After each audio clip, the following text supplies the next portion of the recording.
And then for the report from Brett Siegel of Clutch Points, him saying that the Lakers are in fact active on the trade market, looking for a defensive-minded wing player that would fill their need as a point of attack and or wing defender. Even mentioning that the Portland Trail Blazers might be a team that they could make a trade with, citing the relationship between Lakers general manager Rob Pelinka and Portland Trail Blazers general manager Joe Cronin, saying that it's worth keeping an eye on here and mainly from their past relationship. Though if we look into the Lakers and Trailblazers history, it's a rather short list, only 2 trades between them in NBA history at that, the last one being in 1980, literally 45 years ago at this point, so I don't know, maybe I guess if they truly have a good relationship, then maybe it can happen. I mean, Rob Pelinka does have a pretty good history of relationships leading to trades up until this point, the last one obviously being for Luka Doncic, maybe you've heard of him. That coming between him and Nico Harrison, the general manager of the Dallas Mavericks, so I guess we can point to that and maybe could happen here again with the Portland Trail Blazers. But with that in mind here, and if it would happen, who would be their trade target on their team? Well, going off this report and citing that they're looking for a wing defender, or simply a good defensive-minded wing in general, then the list is kind of short here, but I would point to one player in particular, that being Matisse Thybulle. We've actually heard from another report, this being from Anthony Irwin of Clutch Points, so I guess take it with a grain of salt, but he did list Matisse Thybulle as a trade target for their team. I think we've actually heard about this one in the past as well, so I think there might be something to point to here, is some trade report and some trade history between them, linking them at least, so I would have some interest in Matisse Thybulle. Is coming off an injury-riddled season, only played 15 games last season due to a combination of both knee issues and an ankle issue, limiting him to only 15 games, and that was by far a career low for him. Up until that point had been a very healthy and durable player, never playing below 65 games, and that's a pretty good mark, especially including the COVID-shortened years in 2019-20 and 2020-21. And for what he offers on the court, I definitely would point to his defense. Being an absolutely terrific perimeter defender, being a very good wing defender, truly can guard and switch 1 through 3 and sometimes 1 through 4, very defensive minded player, and that's pretty much why he's in the NBA and why he continues to be in the NBA. You know, slowly but surely is developing on offense, but always going to point back to his defense here.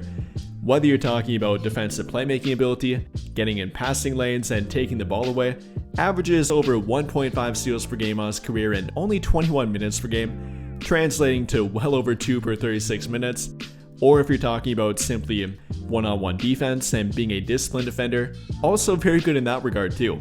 Truly can take on the toughest matchup on the court, whether it's that point guard, whether it's that shooting guard or small forward, Thybulle can take on that matchup if he's actually healthy and on the court. And yes, I am a little bit concerned with the injury with him.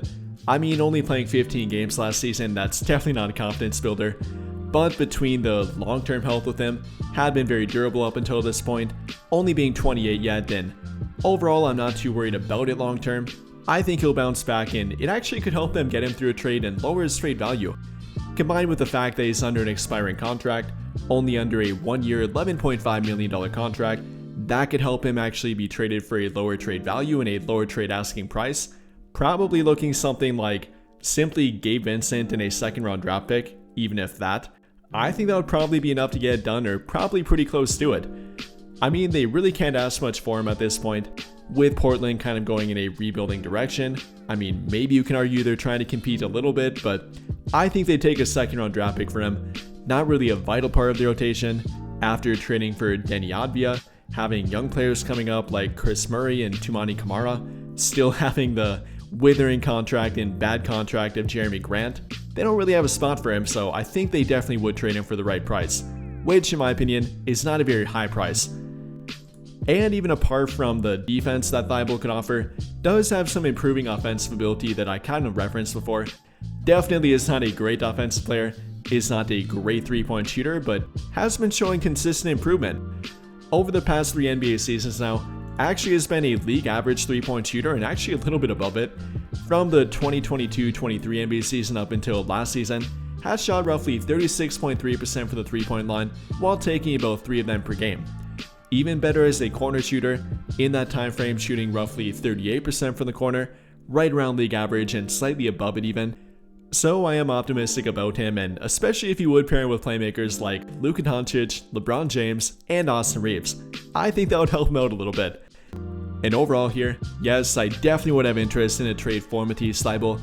No, he's not the best trade target on the open market, not the best 3&D target, but he definitely is a very realistic one, and one that would fit both their needs for a defensive-minded wing or point of attack defender, and their timeline with Luka Doncic too, which they do continue to prioritize. But I think that'll pretty much do it for this one, and if you enjoyed the video, then I would greatly appreciate it if you dropped a like, subscribe to the channel if you have not already, and hit that notification bell to never miss out when I upload a video. But as always, thank you for watching and have a great day or night.